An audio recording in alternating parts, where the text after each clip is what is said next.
Abre aspas. Tão plausível se torna um sonho acalentado que o real para mim já é fictício. A ficção é real.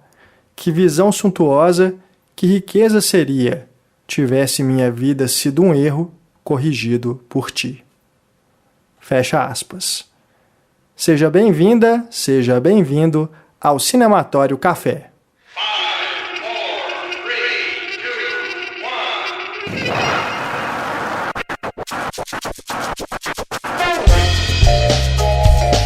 1. Olá pessoal, eu sou o Renato Silveira.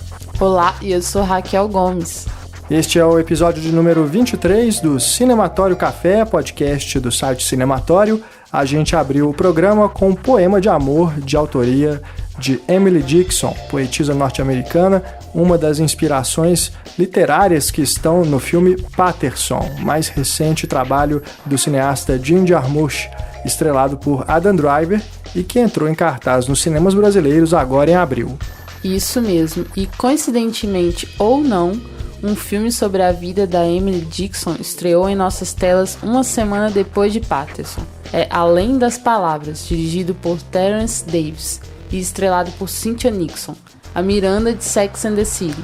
Pois é, uma coincidência em tanto. Eu estava lendo sobre a Emily e, assim como o Paterson do filme, ela não publicava as poesias que ela escrevia.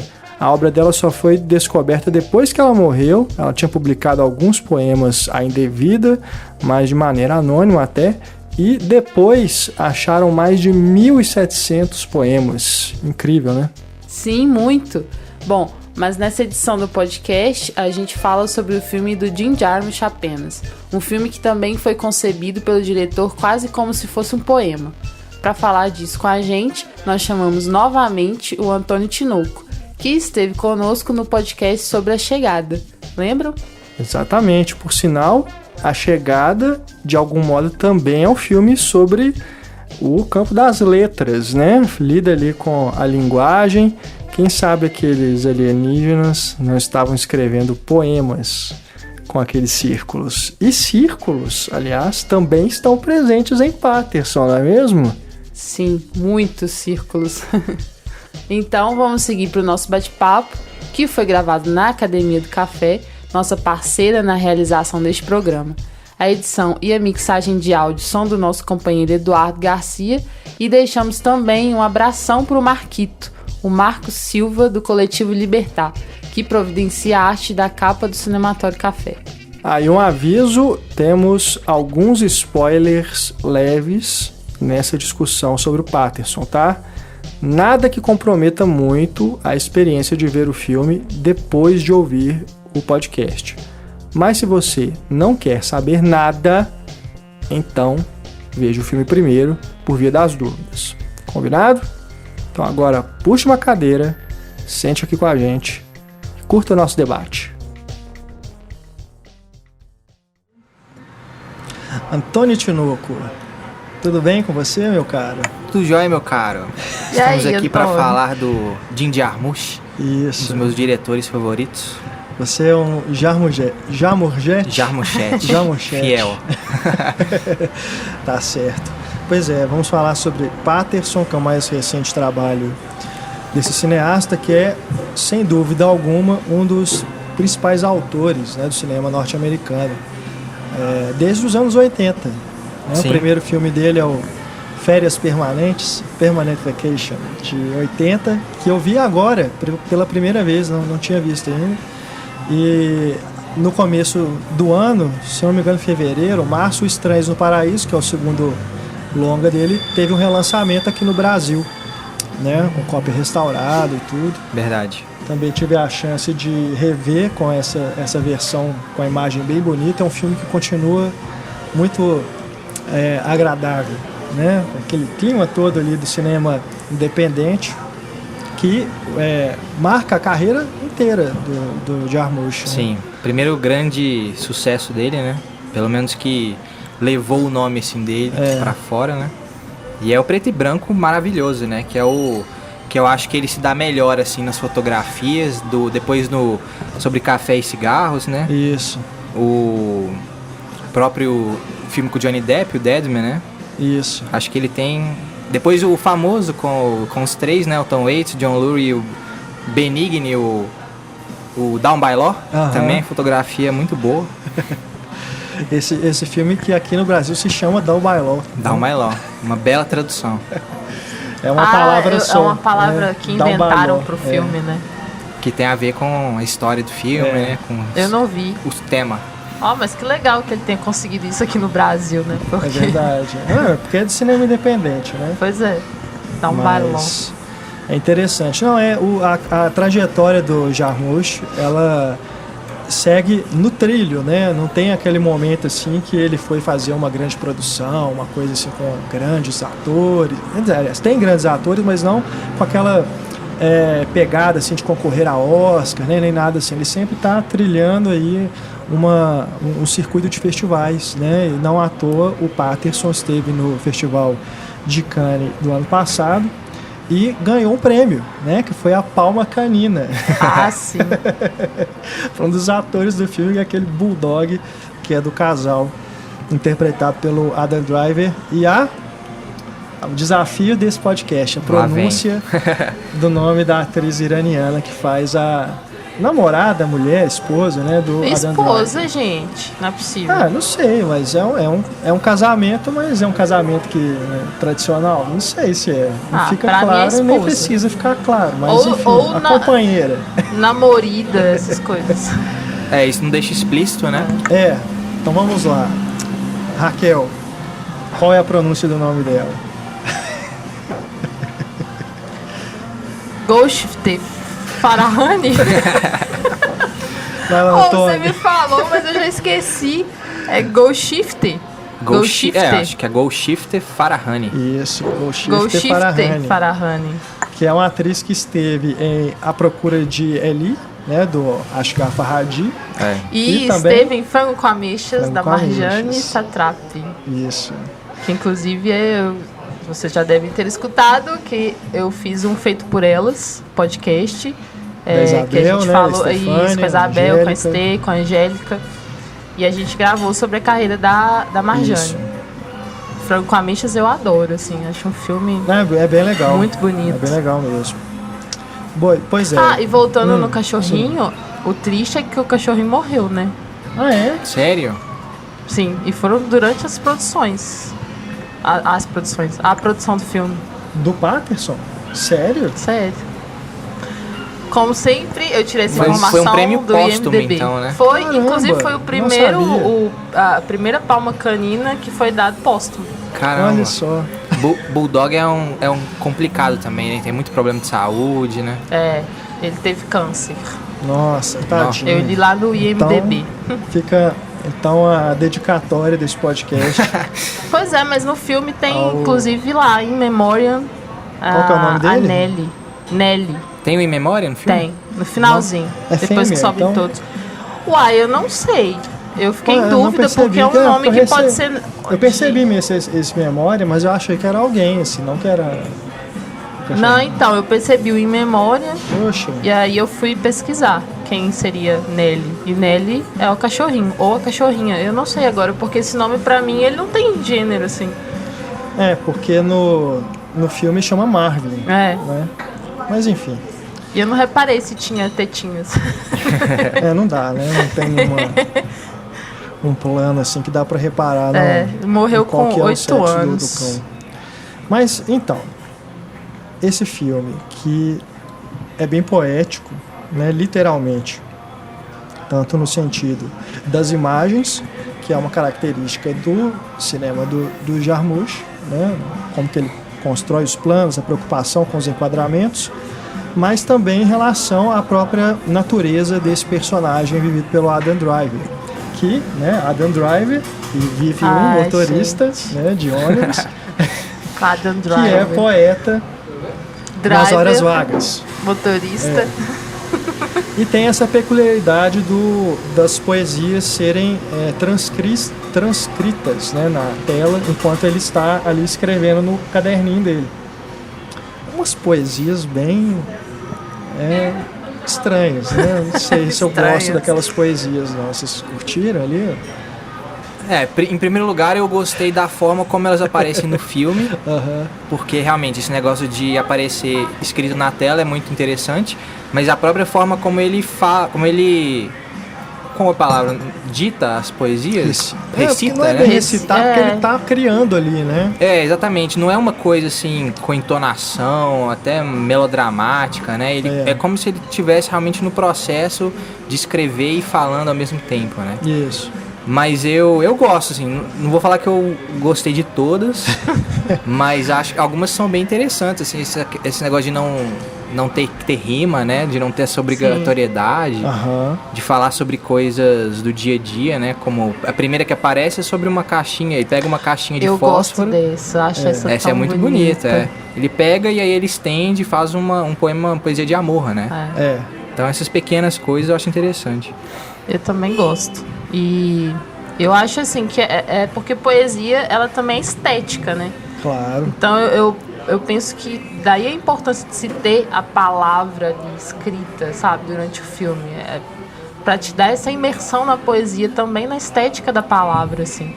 E realmente eu acho que é uma poesia que a gente não está muito acostumado, porque eu não sou entendedora de poesia e tal, mas eu sei que a maioria das poesias que a gente lê é sempre com rima, uma métricazinha, sabe, que chama mais a atenção. Eu não sei se é a maioria, mas é o que é mais popular, né? Assim, isso quer dizer, o que a maioria das pessoas lê. A gente pensa em poesia, a gente pensa em rima. Sim. Eu quero dizer que é o mais fácil, assim, né? Com certeza. O mais acessível. Com certeza. Eu me incluo nisso, assim. E isso é uma coisa legal do filme, assim, de não ser nada rebuscado. Acho que um dos convites do filme, que a gente vai falar mais pra frente, é justamente de mostrar uma poesia que pode ser feita por qualquer um, né? Uma poesia sobre uma caixa de fósforo, sobre, né, o acordar, a rotina mesmo, né? Então você não precisa ser um entendedor de poesia para fazer algo rebuscado, né? Você pode fazer sobre qualquer coisa, não precisa de rima, você não precisa ver a métricazinha direitinho, né? É algo simples e acessível mesmo. Isso até te inspira a querer fazer ou tentar também, sabe? É engraçado que na minha adolescência eu escrevia muitos poemas. Agora você vai ter que fazer um poema pra mim, querido. Mas eu tenho guardado igual ele guarda lá no caderno dele e nunca mostrou pra ninguém. Olha só que descoberta. Você tem um caderno secreto, então. Não, no computador, numa pasta secreta. Oculta no meu Revelações. HD. Não, mas Tá até com outro nome diferente. Exato. Não, mas é sério, agora eu vou querer uma poesia, faça favor. Tá bom, eu vou escrever uma poesia pra você, vai ser a epígrafe. Aliás, as pessoas já escutaram, né? Elas já ouviram que não é o que eu tô falando, então deixa eu falar. Mas um dia a epígrafe do nosso podcast vai ser uma poesia dedicada a você, Rafa. Bom, os poemas do filme, eles foram escritos pelo poeta Ron Padgett. Só que tem um poema que foi o próprio Jarmusch que escreveu, que foi o Waterfalls. Que é o da menina. Water Espaço Falls. Isso.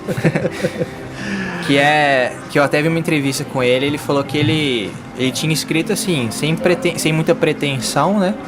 E tinha achado até meio bobinho, só que aí quando ele mostrou pro Ron Padgett, né, ele falou, não, tá perfeita, vamos colocar no filme.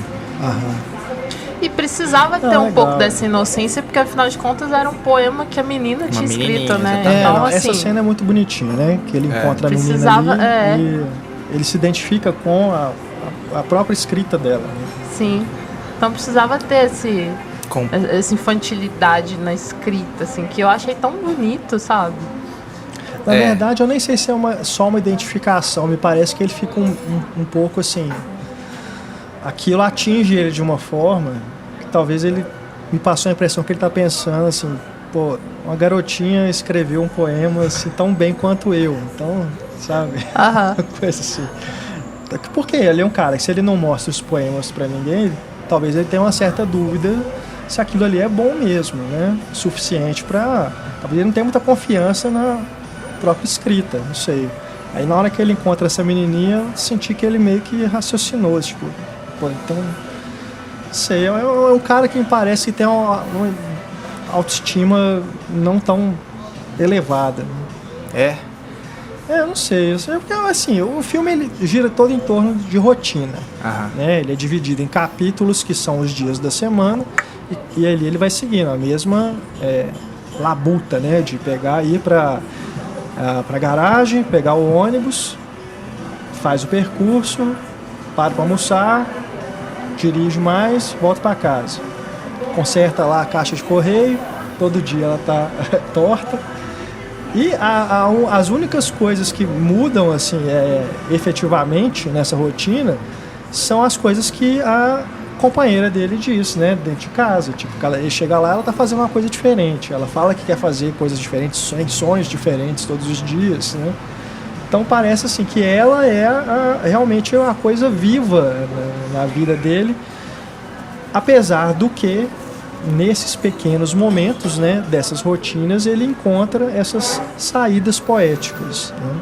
Mas me parece que dentro desse dia a dia dele, ele é um cara mais na dele, assim, não tem tanta confiança, né, nessa arte que ele está produzindo.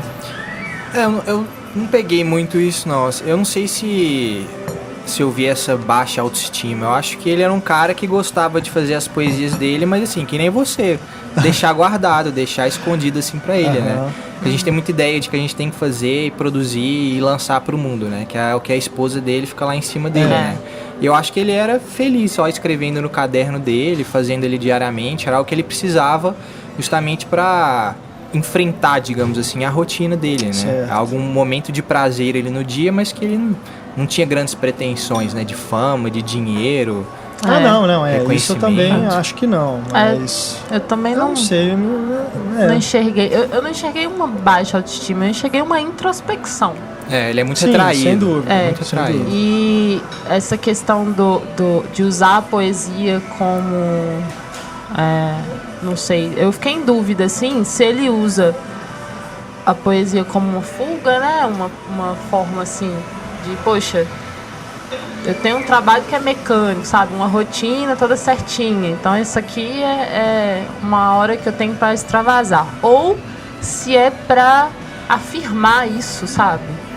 Ou se é para valorizar o que ele vive. Sim, eu tendo mais para essa opção, essa segunda opção. Que é um cara, a princípio, eu acho que a tendência é você achar que ele tem uma rotina maçante, uma rotina que massacra, porque acontece muita coisa parecida, ele faz basicamente as mesmas coisas todo dia. A gente vê algumas expressões ali no rosto dele, né? Quando a esposa oferece uma torta de couve de Bruxelas pra ele. É ótimo. Você vê a cara dele assim, retraindo total. Você vê, putz, esse cara quer sair daqui agora, né? Só que aí depois eu comecei a pensar mais dessa segunda opção, assim, que você falou.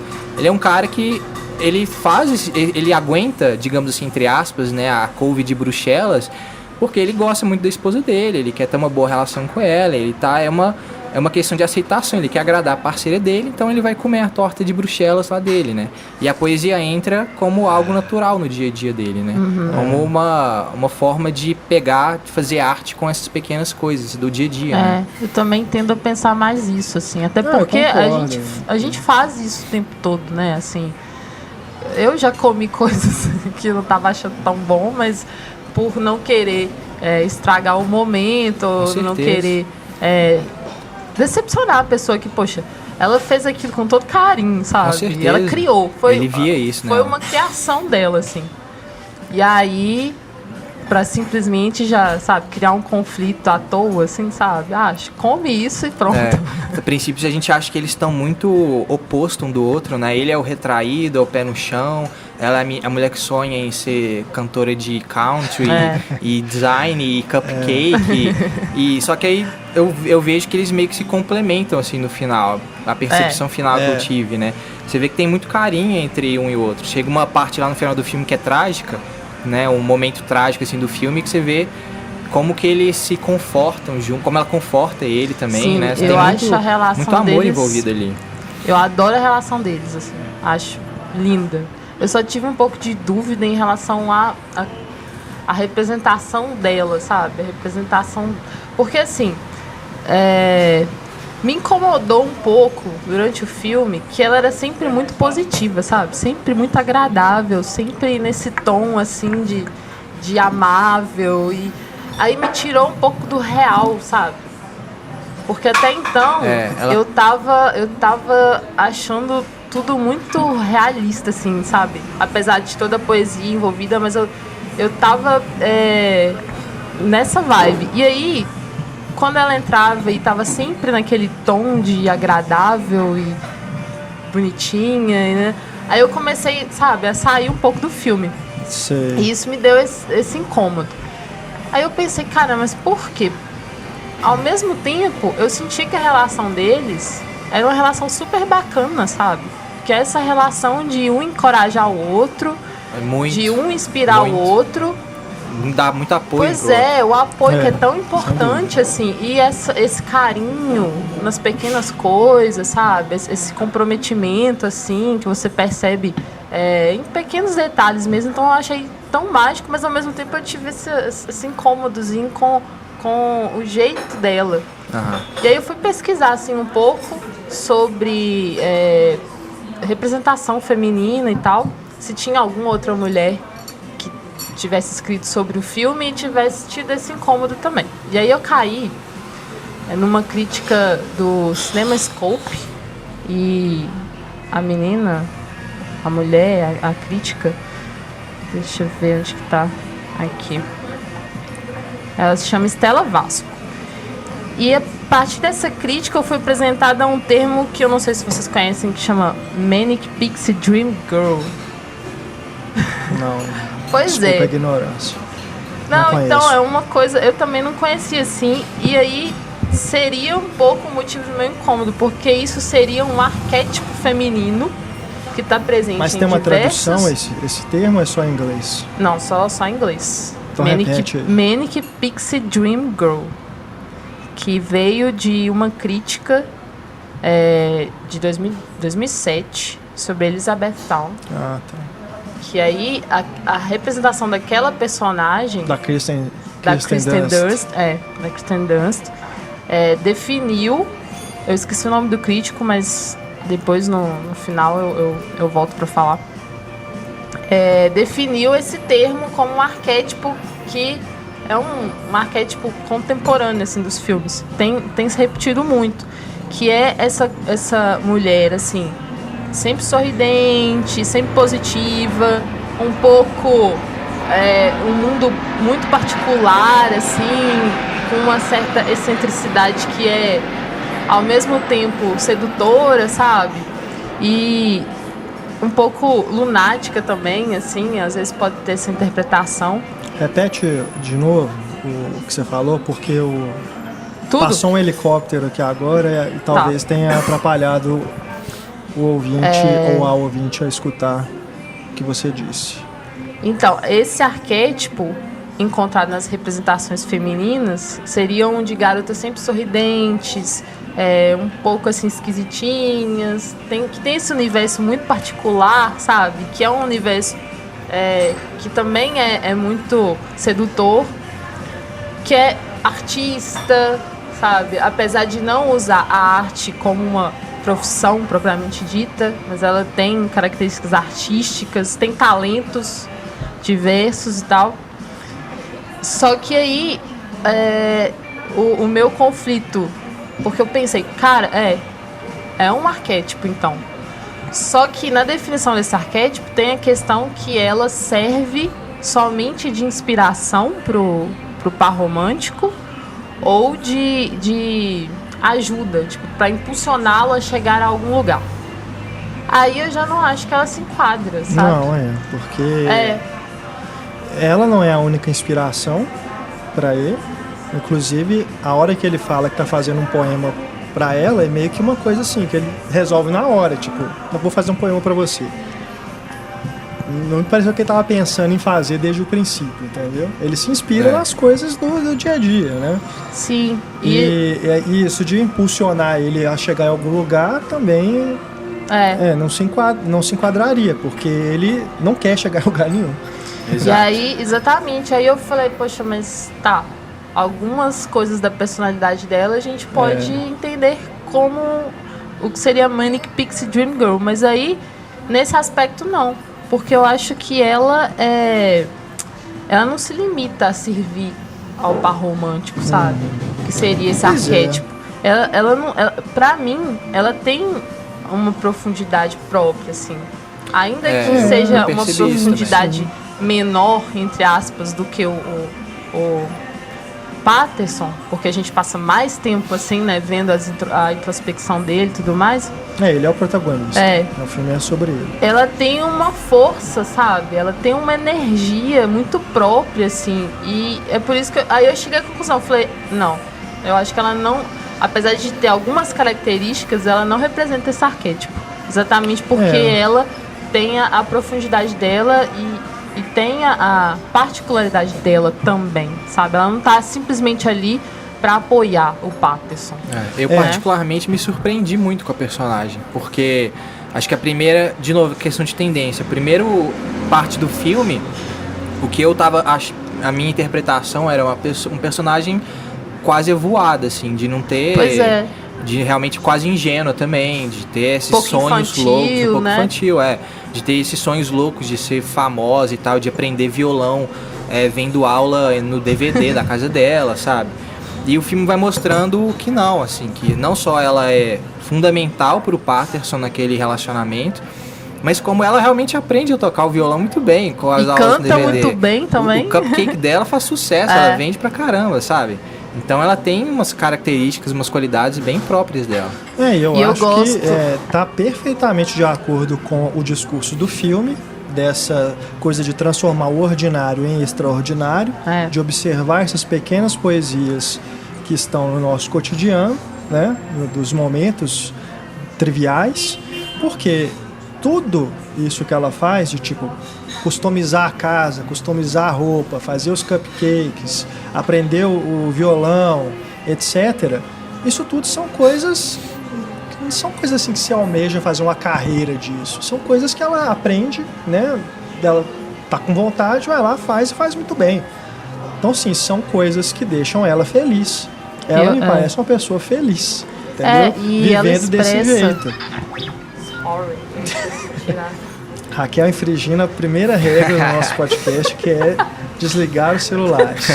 Mas ela me parece justamente isso, entendeu? Uma pessoa feliz vivendo daquele jeito. Me parece extremamente crível que essa pessoa exista, assim como os outros personagens do filme, né? Então, eu não me incomodou, assim, sabe, de achar que aquilo ali é um arquétipo.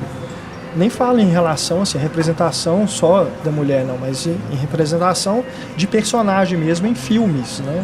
O filme, apesar de ter esse estilo do Jarmusch, que é bem conhecido, né, para quem acompanha a carreira dele e tudo, me parece, assim, um filme de pessoas que a gente poderia conhecer, sabe? Uhum. Não, e eu gosto muito, assim, que ela expressa a criatividade em tudo que ela faz, assim, sabe? Ela, de certa forma, também é uma artista. Com certeza, claro. Então, eu só tive mesmo essa inquietação exatamente porque eu senti um incômodo. E aquele incômodo... Claro, não. Ele entrou em conflito com a questão de eu ter achado aquele relacionamento tão bonito, tão bom de ver, sabe? Sim. Com certeza. Não, você explicou muito bem o que te incomodou. Eu compreendi. E aí eu achei interessante trazer isso, porque é um contraponto até para outros filmes, né, de outras representações femininas, pra gente observar também, assim. Claro. Isso do relacionamento ser bonito também, uma coisa que me chamou a atenção, que eu nem tinha reparado, que depois eu vi até numa rede social, ele agradece ela pelo jantar. Um negócio assim que é difícil, né? Tipo, uma pessoa... Ela faz o jantar e fala obrigado pelo jantar, não sei o quê. É um negócio que eu... Caramba! São os pequenos detalhes. Exatamente. É o que é poesia, né? A sutileza ali, o pequeno detalhe que constrói essa aura desse relacionamento, que é muito bonito. E como que vai na contramão do que a gente costuma ver em filme, assim, que retrata um relacionamento, né? Que sempre traz um conflito, sempre traz um problema. É um filme que não tem isso. E acho que é uma característica do próprio Jarmusch, assim, de quebrar totalmente nossas expectativas e oferecer algo bem próprio dele, né? Então, começa ali o relacionamento, você acha que vai ter uma crise, você acha que eles vão brigar, né? Você acha que vai ter um confronto grande ali. Aí mostra o cachorrinho, faz toda uma cena de uns rapazes num carro falando, ó, cuidado que tem sequestro de cachorro aqui, você acha? Vão sequestrar o cachorro, a vida vai acabar ali. E não acontece nada disso, né? Então isso eu acho que é uma característica do próprio cinema do Jarmusch, assim, de quebrar mesmo o que a gente tá esperando, né? É verdade. Para o relacionamento, eu achei perfeito ele ter feito isso, assim. É inspirador, assim, pra gente ver daquela forma. Demais. Aquela sincronia, assim, aquela conexão dos dois, assim, e ao mesmo tempo é uma rotina, e a beleza de uma rotina. Outra coisa que os filmes também costumam demonizar, né? Colocar a rotina como algo que acaba com o relacionamento. Tem que sempre ter uma surpresa, tem que sempre ter algo diferente. E aí, aqui não, aqui é exatamente o dia a dia, o cotidiano, a intimidade, que não necessariamente significa sexo, porque nem tem no filme, nem né? Tem, só tem carinho, assim, não tem. Então, eu achei lindo, assim. E não só a forma como ele retrata essa questão da rotina, mas também o tédio, né? Que é parte fundamental da obra do Jarmusch, desde o início. Esse tédio, as pessoas ficam perambulando pela cidade, né, sem fazer, olhando para não sei aonde, né? Contemplação. Exato. E aqui é essa ideia também, o tédio que está contido na rotina e como que ele transforma isso nessa poesia, né? Nessa poesia, desses momentos, esses pequenos momentos. E é algo de interessante a gente observar também quando ele está dentro do ônibus, que ele fica ouvindo a conversa dos passageiros, né? Aquilo, de certa forma, também o inspira, né? Você vê que ele está se entretendo com aquilo, né? De ouvir aquelas conversas e imaginar real, né, as histórias. Exatamente. Claro, aquilo ali é a vida, tipo assim, bem real. Você tem algumas conversas que são inspiradoras. Você vê dois garotinhos falando lá sobre o boxeador, né? O Hurricane, que foi aquela prisão injusta, né? Por preconceito racial. Tem uns momentos de ingenuidade com aqueles dois jovens anarquistas, né? Falando que eles são anarquistas na cidade. E uns momentos bem patéticos, né? Com aqueles dois homens falando de mulheres que eles supostamente iam conquistar e no final que não deu em nada. Não dá nada. É uma outra conversa qualquer num ônibus, assim. E é muito real, porque a gente também faz isso de observar. Eu, pelo menos, quando eu tô no ônibus, que tem uma conversa que me interessa... Com certeza. O meu ouvidinho fica, assim, prestando atenção. E é uma coisa que acaba ali. É uma narrativa que se encerra ali, durante aquela viagem de ônibus. Você pega uma conversa, às vezes, pela metade... Mas ela se torna interessante, ela te acompanha durante a viagem, assim. Isso foi muito bacana de mostrar no filme também. Além das imagens que vão passando, né, da cidade. Entre as várias ideias de filmes que eu nunca irei realizar na minha vida, uma delas seria isso. Dentro de um ônibus, você só escutando as pessoas contando as histórias, sabe? Porque realmente é o caso ali do Patterson. Você imagina o que pode estar acontecendo. Você até visualiza algumas coisas, né? Quando você está ouvindo determinadas histórias que as pessoas contam atrás de você ou na sua frente. E um detalhe, você sabia interessante que... mesmo. Você sabia, Antônio, que esses garotinhos do ônibus são os mesmos garotinhos do filme do Wes Anderson? Moonrise Kingdom, né? A hora que eu li, eu nem imaginava. É o casal principal. É o casal. É o casal. Porque, assim, eu vi o rostinho deles e falei, cara, isso não é estranho. Só que aí passou. Aí quando eu fui ler em curiosidades lá do MDB, tava isso. Eu falei, E falaram no nosso grupo também, no Telegram. É verdade, Eu esqueci quem foi que falou, mas no nosso grupo falaram. Aí eu, interessante isso. Uma coisa também, né, que é interessante, a recorrência de gêmeos que aparecem nesse dia a dia dele, né, em locais diferentes. Tem uma hora que ele vê gêmeos na rua, tem uma hora que ele vê gêmeos dentro do ônibus, tem uma hora que a Laura sonha, né, com filhos gêmeos, né? Verdade. E eu fiquei imaginando, porque os gêmeos, de certa forma, representam uma rima. Sim. Né? É verdade, cara. É verdade. Isso de alguma forma tá ali, né? Apesar dele evitar nas poesias que ele escreve, né? Mas isso de alguma forma está ali representado. Eu acho que ele, assim, a minha opinião é que ele construiu o filme não só falando de poesia do dia a dia, mas também como uma poesia, sabe? Como uma poesia moderna. Sim, assim. sim, a construção toda do filme, isso, né? E coisas que se repetem.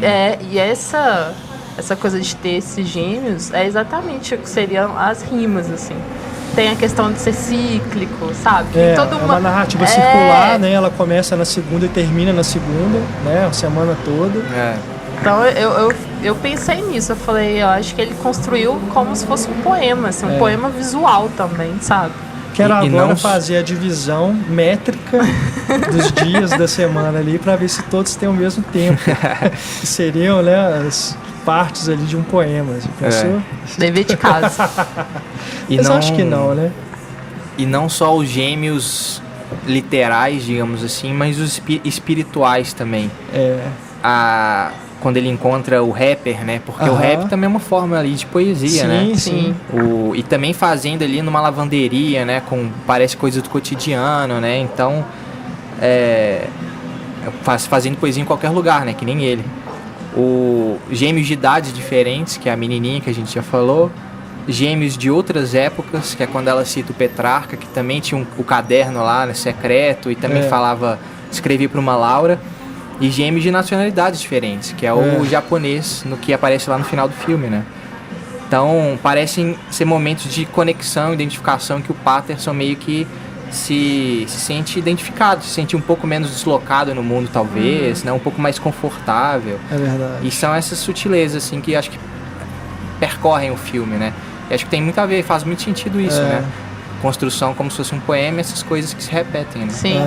O nome dele é o mesmo nome da cidade. Tem um livro também lá que chama Patterson. Né? Que é algo também que eu acho bem poético, né? O motorista de ônibus dirigindo na cidade de Patterson, chamado Patterson, dirigindo em Patterson. E o próprio fato também dele acordar sem o alarme. Eu achei interessante, né? Porque isso acontece. Isso acontece exatamente por causa da rotina. Porque aí você... É o relógio biológico. Sim, sabe? sim. A partir do momento que você criou aquela rotina de acordar sempre no mesmo horário, chega um momento que você não precisa mais de despertador. Acho que tem só 2 dias, né, que ele oscila um pouco pra um pouco mais tarde. Um pouco do horário, né? Tipo 6h30, 6h15 é 6h30. E aí você já fala, olha, ele atrasou um pouquinho ali. Pois é. Eu acho que a gente pode ir para os heavy spoilers. Simbora. Tá? Falamos algumas coisas aqui, né? Mas nada que estrague a experiência. Falando do nome que se repete, assim, é curioso a gente pensar que no próprio nome do ator também tem, né? Essa relação. Driver e motorista de ônibus. É interessante. Bom, então tá, ó. Se você ainda não viu Patterson, pause e volte daqui a pouco, tá? Depois que você assistir ao filme, tá? Esperamos que até o momento a gente não tenha feito você desistir de assistir a ele, né? Pelo contrário, esperamos que tenhamos estimulado, né, a sua curiosidade em conferir Patterson. Porque a gente avisou, né, antes pro pessoal lá no grupo que a gente falaria dele, então acredito que muita gente já viu esse filme, até porque, né, ele estreou agora em abril, né? A gente ainda não está em maio. Ele estreou agora em abril nos cinemas, mas, né, a gente sabe que quem tinha interesse já viu o filme há mais tempo. E ele teve em cartaz na Mostra de São Paulo também, né? E como o Jim Jarmusch é um cineasta que tem um público cativo, né, acredito que as pessoas que se interessam realmente já viram o filme. Mas, de toda forma, agora fiquem avisados que agora teremos revelações, até parece, né? Que tem tantas revelações assim. Mas vamos lá. Seguindo ainda nessa ideia que a gente está discutindo da representação dos dias da semana, da rotina, né, do cotidiano dele, de ir todo dia lá dirigir o ônibus, fazer a mesma rota, voltar para casa e tal. Me fugiu aqui que dia da semana que acontece, se eu não me engano é na sexta, mas tem uma hora que o ônibus quebra, né? E depois que o ônibus quebra, a rotina muda, né? Começam a acontecer coisas ali que fogem um pouco do que a gente vinha acompanhando todos os dias ali. Achei isso interessante, até pelo que vai acontecer depois a respeito do Marvin, né? Aquela cena fatídica. Marvin, o cachorrinho. Porque me parece assim que vem dentro dessa construção, dessa estrutura, entendeu? Depois que você tem uma ruptura ali da rotina, que o ônibus quebra no meio do caminho, aí as coisas meio que começam a fugir do normal, né? E aí as coisas começam a acontecer na vida dele e deixar meio fora do... Porque ela vai para a feira de cupcakes no sábado, né? Que ela fala. E aí quando ela volta, que ela fala que ganhou lá os $200, aí eles vão ao super cinema, feliz, né? Aí eles vão ao cinema e quando eles voltam, o cachorro estraçalhou o caderno de poemas. Eu sabia que isso ia acontecer na hora que eu vi a cara do Marvin. Porque assim, quem conhece cachorro sabe. Sério mesmo, a hora que ele se levantou, porque tem esse plano dele se levantando e deixando o caderno lá. Corta pro Marvin. A cara dele, nessa hora, eu falei, putz, vai pegar o caderno. Eu já sabia. Aí o Renato falou que não tinha desconfiado, né? Eu acho que eu fui anotar alguma coisa nessa hora e não percebi esse plano. Aí... Não, porque todos os planos do filme são muito bem pensados e todos são funcionais, né? Então, com certeza, foi pra isso. Foi pra dar essa... E aí eu pensei, cara... Assim, ó, vai acontecer alguma coisa. E daquela parte do cinema, que eu fiquei assim, o tempo todo, nossa, a hora que eles voltarem... A hora que eles voltarem... Nossa, então assim... Já no cinema me deu uma certa aflição, sabe? Mas assim, eu fiquei um pouco pensando sobre isso. Porque ele tinha prometido pra Laura que iria fazer as cópias, né?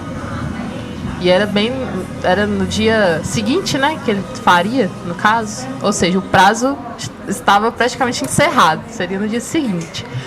Eu fiquei pensando, será que isso não foi, assim, um pouco inconscientemente uma vontade dele de não fazer essas cópias, sabe?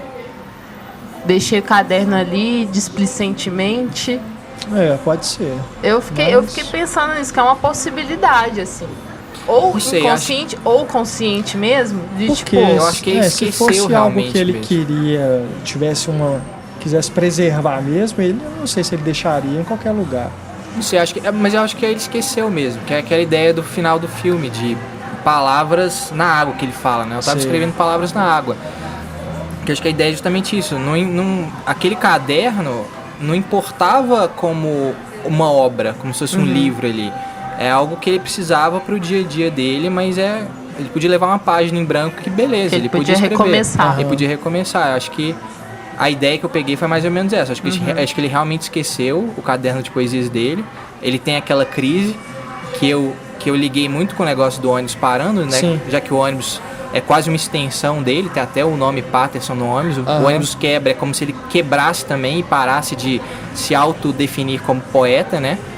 E aí começasse de novo o trajeto dele, né? A ideia do ciclo, né? Que é o que ele ganha lá do japonês no final, caderno em branco, como se fosse um começar de novo. Por isso que eu não acho que foi algo inconsciente, acho que ele esqueceu mesmo. Foi algo que me ocorreu. Falou, será? Porque ele tava mesmo procrastinando isso, porque ela tinha pedido durante o filme, mas quando ela pede, a gente tem a informação de que ela já vem pedindo desde antes, assim, há muito tempo. Sabe, tira suas cópias, vamos fazer disso, né, uma obra e tal. E você percebe que ele não tá muito afim de fazer isso, porque ele tá fazendo aquilo muito pra ele e tal. Então por isso que eu pensei, será que não foi assim, sabe, o inconsciente tentando sair dessa situação? E falando sobre essa, quando o ônibus quebra, é interessante também que tem a questão do telefone, né? Porque aí ele sente a necessidade de usar um telefone, porque ele não usa telefone celular. E aí naquela hora ele tem outra ruptura também, uma ruptura com o ideal dele de, eu não preciso de celular, mas ali ele precisou. É verdade. No momento que eles chegam em casa e encontram o caderno todo destruído, dá uma impressão de que ela tá mais transtornada com a situação do que ele. Mas se você percebe, você vê que ele internaliza aquilo de uma forma, quando ele senta no sofá, e ela vem falar com ele, né, preocupada, assim. Sim. Ele fala assim, não, tá tudo bem, assim, mas a forma como ele fala, o olhar dele, assim, você sente que tem uma coisa que ele tá segurando. Muito. Né? Tem um peso. Ele para de... Totalmente diferente do que o Kylo Ren faria. O Kylo Ren destruiria tudo, da casa inteira. Matar o cachorro, destruir tudo. Mas eu acho que é isso, ele para de se autodefinir como poeta. Pergunta pra ele, o que você é? Ele fala, sou motorista de ônibus. Ele não fala mais, sou poeta, né? É como se a obra definisse o artista. E é o que ele percebe no final, é que não, é que é o artista, a arte pode ser feita, ela é arte, né? Ela pode ser feita sem ter que estar num papel, sem ter que ser lançada, né? Sem ter aquele dispositivo específico, exatamente. Eu me lembrei aqui de um motorista que tem lá na rádio, onde eu trabalho, que ele toca numa banda. E ele fala que ele está motorista, que ele não é motorista, que é só um trabalho que ele está fazendo. Ele se define mesmo como músico, né? Então, eu lembrei disso aqui agora, que o Antônio falou dessa questão, né? De como que ele se define. Mas, pois é, os spoilers do filme são esses. Qual filme que eles estão vendo mesmo lá no cinema? É um filme de terror antigo, né? Um filme muito bom com o Charles Lofton, lá novinho, que chama A Ilha das Almas Selvagens, de 1932. Que Você já assistiu esse filme? Já, muito bom. Eu não vi. Foi o Scorsese que me indicou. Olha! E tem a questão dos gêmeos de novo, né? Porque a mulher no filme parece com a Laura. A mulher parece demais. Verdade.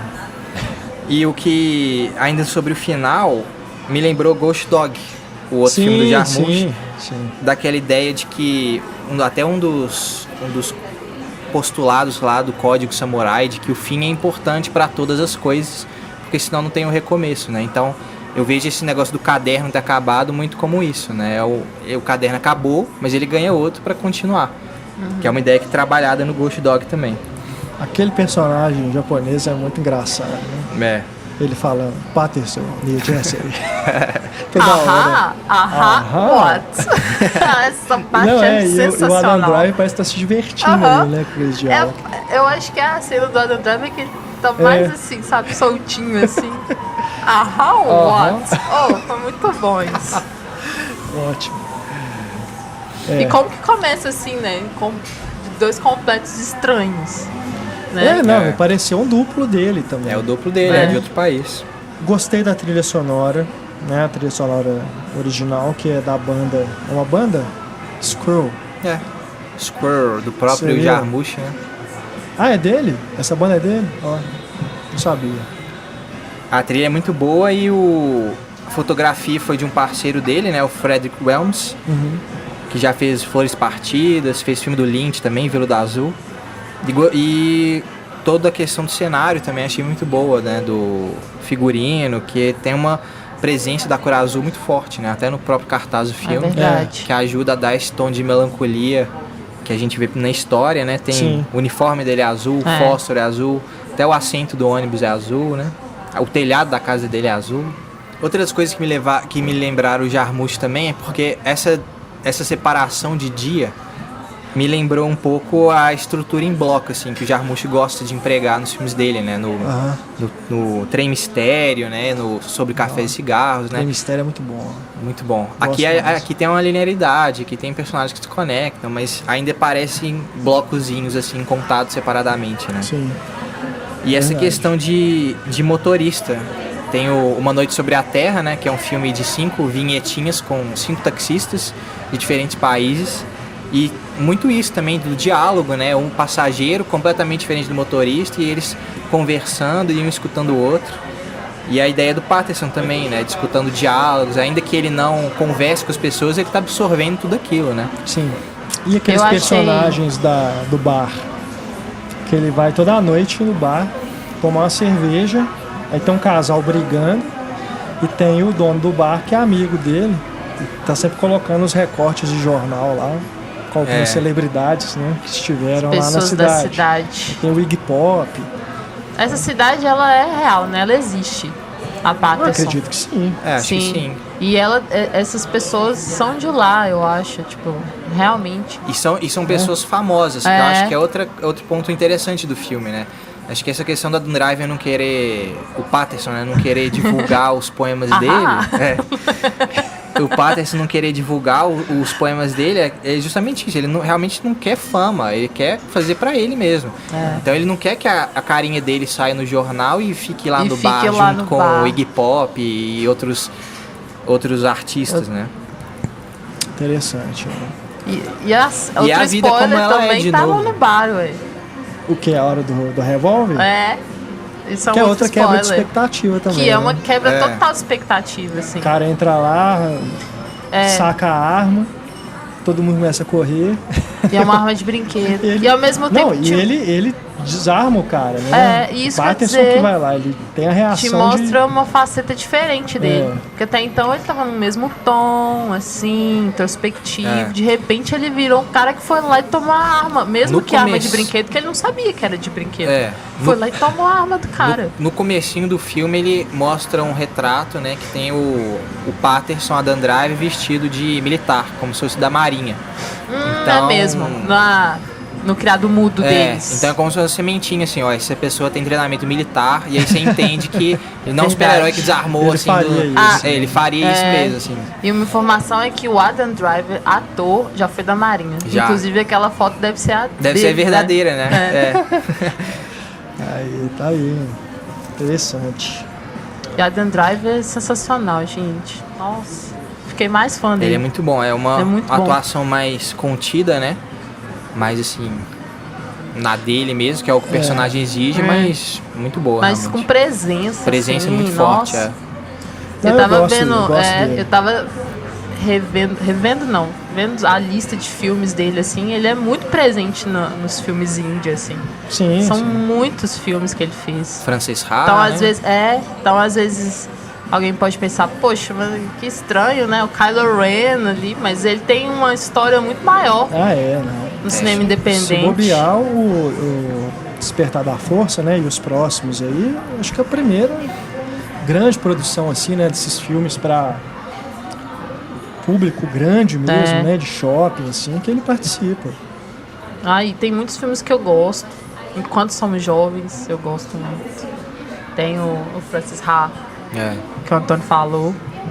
E tá na série também, que você gosta muito. Série Girls, sim, Isso eu ia falar depois. Porque eu conheci ele através. Eu conheci ele através da série, né? Ele tá desde o início, desde 2012. Ele tá na série Girls.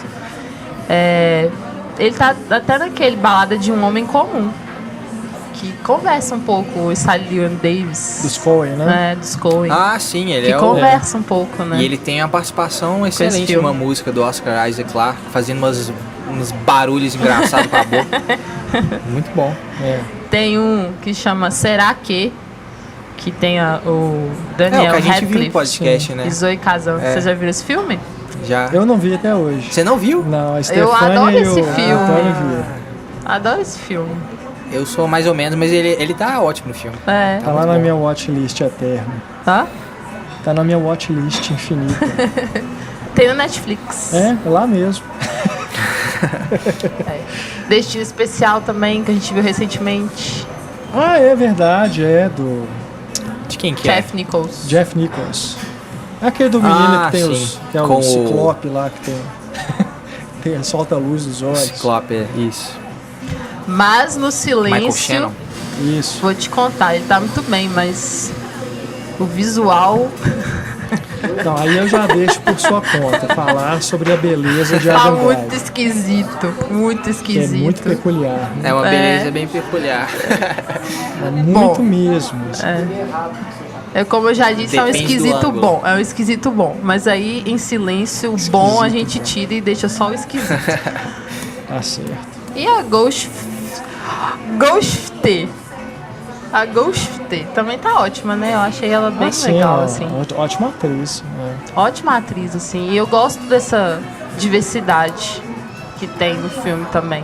Que ela é iraniana, né? Ela é iraniana. Acho que o Jarmusch, ele deixa os atores dele muito à vontade. Eu acho que isso aparece muito bem nos filmes dele.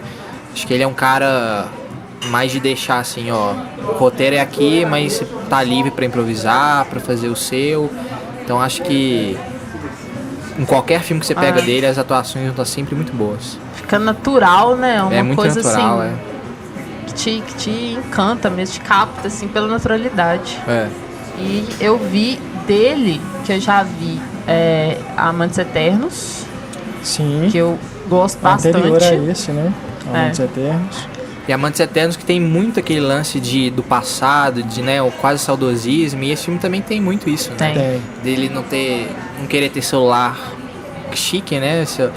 Dele ir num cinema, mas não assistiu o Transformers novo, né? Ele viu um filme de 1932 com a esposa dele. E também a questão da arte, né? A arte muito presente na vida, assim. Porque os dois vampiros, eles têm um conhecimento de cultura e de arte que foram acumulando milhares de anos de existência, que eu achei interessante também. E vi o primeiro, que é o Permanent Vacation. Que eu achei que conversa muito com esse Patterson. Até nessa questão da cidade como um personagem também. E algumas cenas, assim, me lembrou bastante o personagem principal desse primeiro. Como é que ele chama? Não lembro. Eu vi o filme tem alguns dias, que mas é bem eu não guardei o nome um personagem bem diferente. Não. Mas ele também anda assim pela cidade, sabe? Observa e tudo. Observa o que está acontecendo, capta pessoas que estão ali. Então eu acho que conversou bastante com isso que ele fez. Mas não vi os outros, eu estou muito interessada em ver. Recomendo. Porque quem não conhece, né, a obra do Jarmusch, vale a pena dar uma procurada aí, tem coisas muito legais. Pois é, quero muito ver, principalmente esse Down by Law. Down by Law é muito bom. Pois é. Mais filmes para watchlist. Fechamos então, Patterson. Então, antes da gente ir embora, queria saber do Antônio o que ele tem visto, além de Patterson e do trailer de Os Últimos Jedi. Já deve ter visto umas 10 vezes igual eu. Já vi 10 vezes, mas eu fiquei querendo mais, na verdade. Ver mais do... Mais, acho porque que é isso revelou mesmo, bem né? pouco, né? Instiga, assim, a gente a querer saber o que significa aquelas imagens ali. É assim que tem que ser um trailer, assim. Te dá esse sentimento de eu quero mais, sabe? Ao invés de, nossa, já vi tudo aqui. O Adam Driver mesmo aparece só num frame ali, né? Sim. Mas não sei, é porque a comparação com aqueles primeiros teasers acho que é um pouco inevitável, pelo menos na minha cabeça. Eu tento não fazer, assim, mas a sensação que eu tive naqueles primeiros teasers foi mais impactante, sabe? Parecia Millennium Falcon. O primeiro, quando aparece Millennium Falcon voando, quase chorei. Mas não era por causa da novidade? Tipo assim, depois de tanto tempo, acho que sim. Estou tendo contato com esse universo de novo, sabe? Eu acho que sim. Mas é muito bom esse teaser novo. Quando aparece lá aquele plano só da Rey e o Luke, né? Eles treinando, que isso. E a mãozinha dela, assim, ó, sentindo a força. A força, né? Eu achei lindo, poético. Maravilhoso. Ele gera realmente mais dúvidas do que qualquer outra coisa, né? Se a gente já tinha dúvidas, esse trailer ele cria ainda mais, porque agora a gente tem um vislumbre, né, do que estará no filme. Mas sem a gente saber o que significa.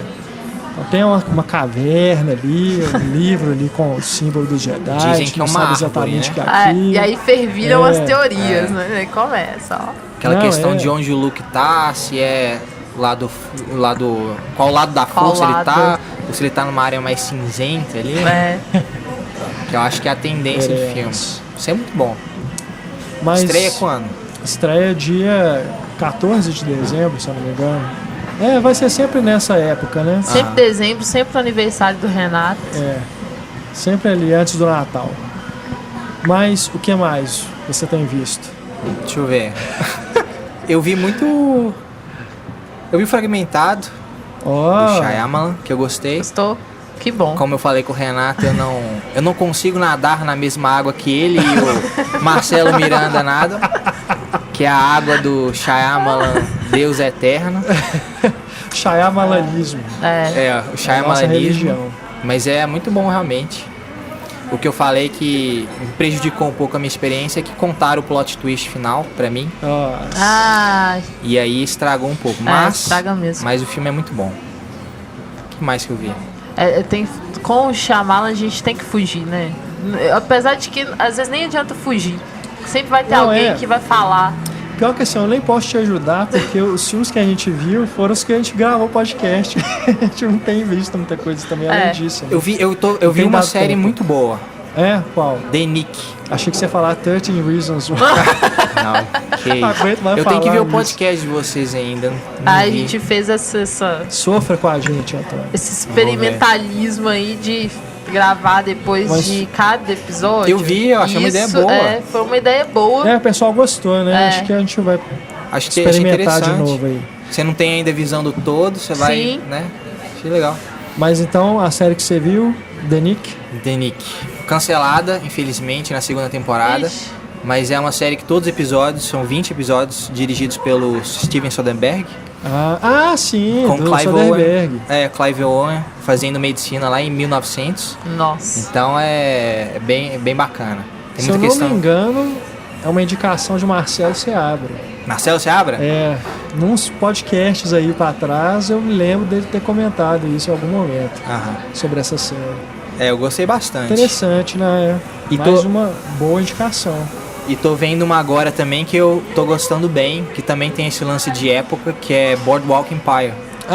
Do Scorsese, Terence Winter. Tô tendo dificuldade, sabe com o quê? Ver o Steve Buscemi como um mafioso. Porque eu tô acostumado com ele em O Grande Lebowski, Fargo, até no do Jarmusch lá, o Trem Mistério. Pra mim, ele é o personagem que é o patético, assim. Isso. O frágil, feio, que é o cara que se ferra, o cara miudinho, sabe? E agora eu tô tendo que enxergar ele num viés totalmente diferente. Ele é o cara mafioso top da cidade, sabe? Quem manda. Mas do boss. É o boss. Mas acho que com o tempo... Ele é um ótimo ator, né? Só questão de acostumar ali. Mas a série é muito boa. Massa. A gente tem visto os filmes da Ana também, das aulas da Ana. Eu tô vendo só Hitchcock, né? Longe de me reclamar. Mas é o que eu tenho estudado ultimamente, então, fora os filmes que a gente grava aqui no programa, tem fugido muito fazendo todo um retrospecto da filmografia do Hitchcock, né? Vendo até filme mudo. Tá sendo bem bacana, assim. Mas beleza, então. Antônio, valeu demais pela presença e em breve a gente volta a se falar. Em breve. Valeu demais, Antônio. Adorei. Tá aí então, Antônio Tinoco, mais uma vez conosco aqui no Cinematório Café. Esperamos que você tenha gostado do episódio. Não deixe de comentar com os amigos, compartilhe o podcast, também deixe comentário pra gente aí na página do programa. Se você tiver visto o filme, compartilhe conosco as suas impressões. E eu queria acrescentar o nome do crítico que definiu o termo Manic Pixie Dream Girl, Nathan Rabin. Então aí, mais um termo para o nosso vocabulário ficar ainda mais enriquecido. Para mandar um e-mail para a gente, é só escrever para contato@cinematório.com.br. Tá ok? Acompanhe o Cinematório também no Instagram, estamos ainda no Twitter, no Facebook e no Spotify. Lá você pode conferir playlists com músicas inspiradas por nossos programas.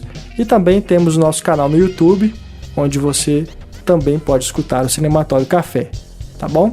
E não se esqueça que toda segunda-feira tem o Cinematório Café novinho para você começar bem a semana. Exceto nos feriados.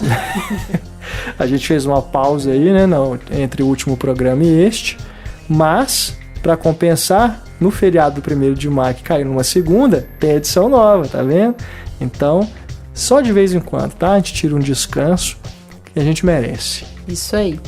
Assine o nosso feed para receber os episódios direto no seu smartphone ou dispositivo de sua preferência. Então, tchau, gente, beijo e até a próxima. Um abraço, pessoal, principalmente para a galera aí do Telegram, né? Você que nos acompanha aí no nosso grupo no Telegram, um abraço especial para vocês, e você que ainda não está no nosso grupo, fica a recomendação. Quase 120 pessoas, né? Comunidade crescente. Então, se você quer bater um papo de cinema, trocar stickers, entrar naquele caos diário de informações, né? Mas sempre muito saudável e muito divertido, é só você pedir para a gente o link com o convite e a gente manda com o maior prazer para você se juntar a essa comunidade cinéfila, muito gente boa, que está no Telegram, no nosso grupo do Cinematório Café. E o pacote de stickers também continua crescendo. Sempre arrasando, assim. A Aline e também a Marina, né? Que agora faz GIFs. Então, tá bem interessante lá. Bacana. Então é isso, pessoal. Nos falamos no nosso próximo encontro. Um grande abraço. Até mais. Tchau.